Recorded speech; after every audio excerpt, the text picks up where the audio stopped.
नमस्कार मंडळी, तुम्हालाही ज्वारीची भाकरी जमत नाही का? तर माझा व्हिडिओ शेवटपर्यंत नक्की बघा आणि माझ्या काही मी खास अशा टिप्स पण तुम्हाला इथं सांगितलेल्या आहेत.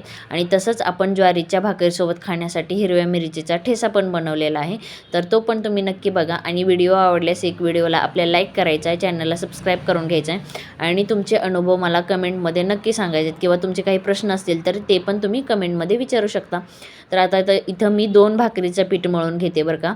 तर 2 भाकरीचं पीठ मळण्यासाठी मी 2 मूठ, आपल्या एका मुठीत जेवढं पीठ बसतं का त्याच्यापासून एक भाकरी बनते बरं का. आता इथं मी 2 मुठीचं पीठ घेतलेलं आहे.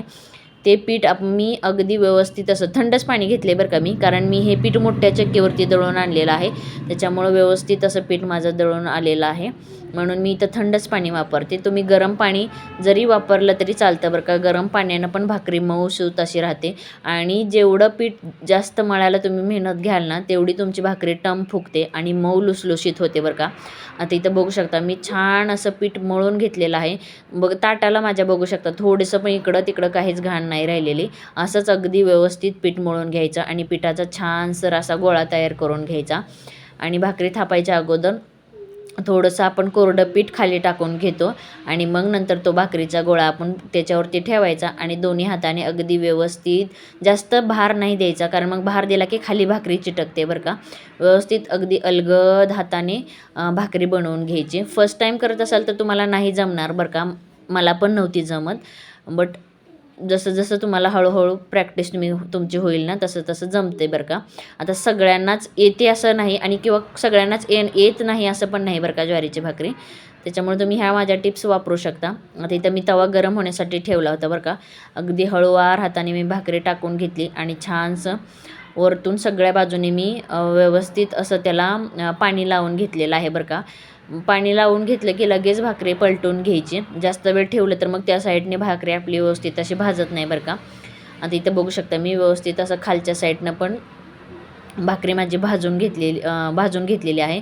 नंतर आता हे गॅसवर भाकरी भाजणं हे म्हणजे आपल्यासाठी सेफ नाही आहे बरं का. हानिकारक आहे.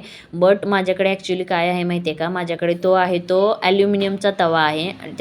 आपल्याला भाकरीसाठी लोखंडाचा तवा लागतो बरं का, पण माझ्याकडे तो तवा नाही आहे, म्हणून मी गॅसवरती भाकरी भाजलेली आहे बरं का. आणि मग मी नंतर माझी वरची भाकरी भाजत होती तोपर्यंतच मी दुसरी खालची भाकरी माझी थापून घेतली बरं का. आणि व्यवस्थित ती भाकरी तव्यावरती टाकून घेऊन त्याला पण मी व्यवस्थित असं पाणी वगैरे लावून घेतलं, पलटी करून घेतली.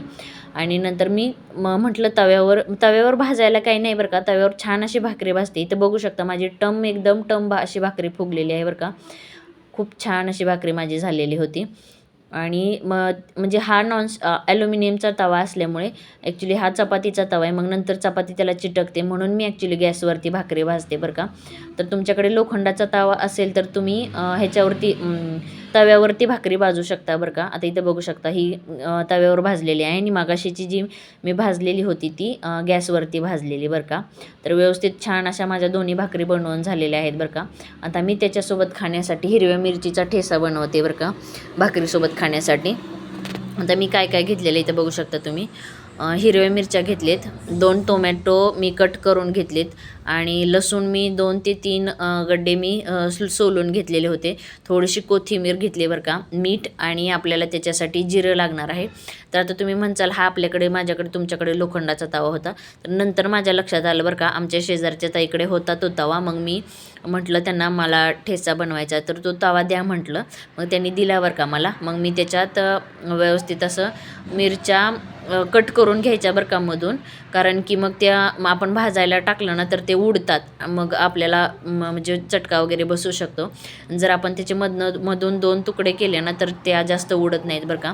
आणि जास्त हिरव्या मिरच्या आणायच्या नाहीत बरं का, एकदम पोपटी कलरच्या आणायच्या, जास्त तिखट नसतात.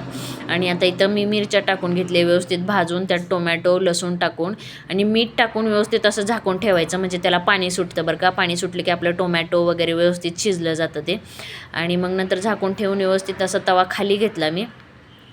आणि मग नंतर तांब्याने करू शकता तुम्ही, त्याला वाटू शकता किंवा ह्यानं पण वाटू शकता बरं का, ग्लासनं वगैरे. तुम्ही ज्यानं कम्फर्टेबल असाल त्यानं वाटून घेऊ शकता. बघू शकता इथे तुम्ही मी व्यवस्थित छान असं एकदम मिरच्या आता एकदम म्हणजे बारीक झाल्या पाहिजेत एवढं मी त्याला वाटून घेते बरं का.